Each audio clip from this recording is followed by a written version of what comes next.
MailSaver.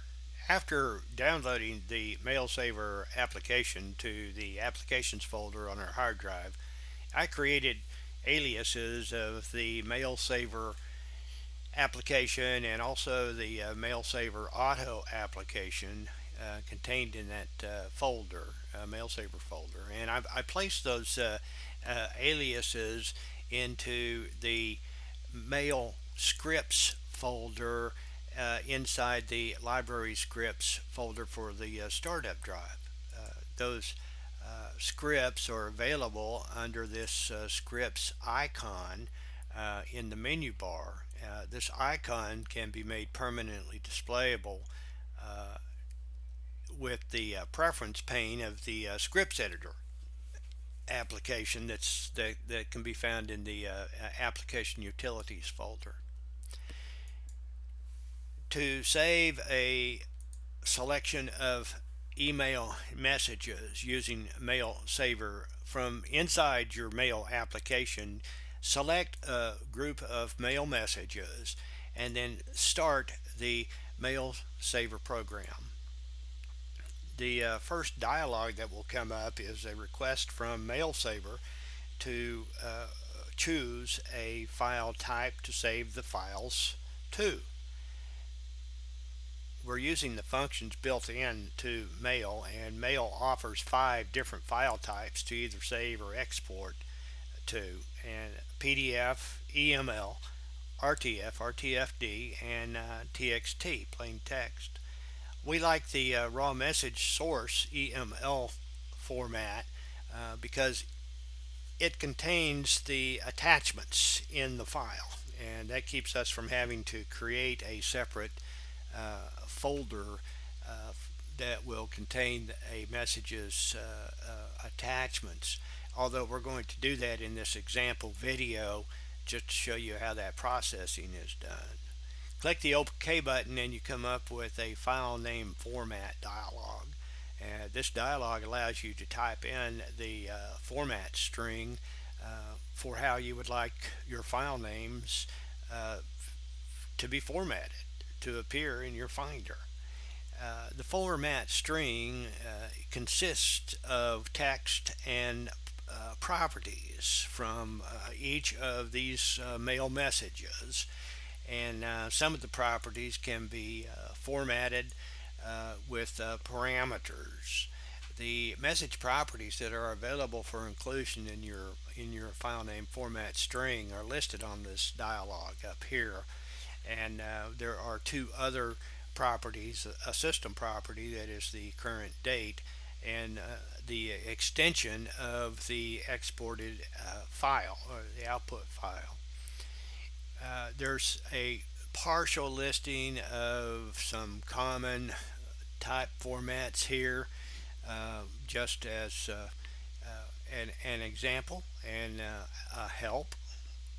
The format string consists of these properties surrounded by a unique delimiter. And the unique delimiter in this example is the pipe character. The pipe character is the default delimiter.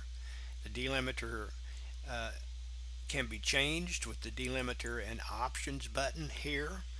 We can change this to double colons, and it would appear as in your format string here. Anything that you type in here that is a property of an email message must appear between 2 delimiters. I like the pipe characters, so I'm going to go back to it. Our example format string consists of the property date received that is formatted with PHP date function code to be the 4-digit year with the month, the day, an underline, and then a 24-hour time. Following the date received is the text from, and then a less than symbol, and then the property sender email, and with a parameter to send only, to use only the address. not all email addresses include a name, and to avoid empty blank spaces in here, we know that they always include an address, so that's all we include there. And that's really all we need. And after that's the subject. The subject is a shorthand way of telling us what the content of the file is. You can choose various options for processing. You can choose by toggling these items here, either individually or in multiple, and then clicking the change button, and it toggles these where we say either do or don't. You can sort messages in your log file uh, by the sort is the sort that appears in your mail app in your list. This list here is sorted by date received. You can choose to save attachments. If you do, they will be saved either in the destination folder for the files, or you can specify an attachment path different than that if you want to change the location. Um, you can choose whether to download or save the attachments that have been downloaded from inside the mail application. You can choose whether to have a log file. You can choose the log path and name. You can choose whether to overwrite the log, and MailSaver does some internal error processing, and you can choose whether to record that information in the log file with either show log notes or show log errors. We're not making any changes here, so we're going to go back to the file name format screen and click the OK button. The next dialog is a request for a destination. Because we have not separated out the files, attachments, and log file, we're just asking for one destination here. We're going to create a folder on our desktop for this example.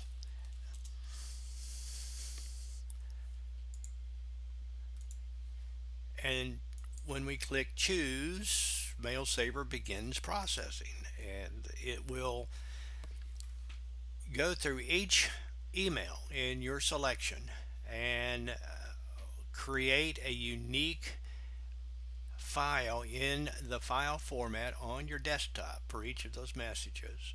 And then internally, it will move and rename that file to your destination and do any internal error and processing reporting in the log file. When it's finished processing, MailSaver reselects all of the mail messages that it selected, that it started with, and give you a display about how many messages it processed, and an option to view the log file.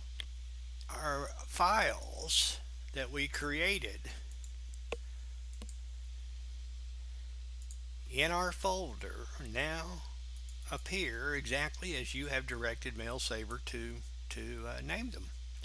Uh, and in our example here, these are all email messages, and if you were to do a preview on them, they would come up with the attachments that emails just are supposed to have when attachments are present. But in our example, we created we told it to save attachment to a separate folder, and the way that that is processed is that the attachments folder is named identically to the mail that contains the attachments. The four attachments that were in that email are located here. The name's the same, and they appear next to each other because of that when viewed in the Finder. Our log file contains a wealth of information.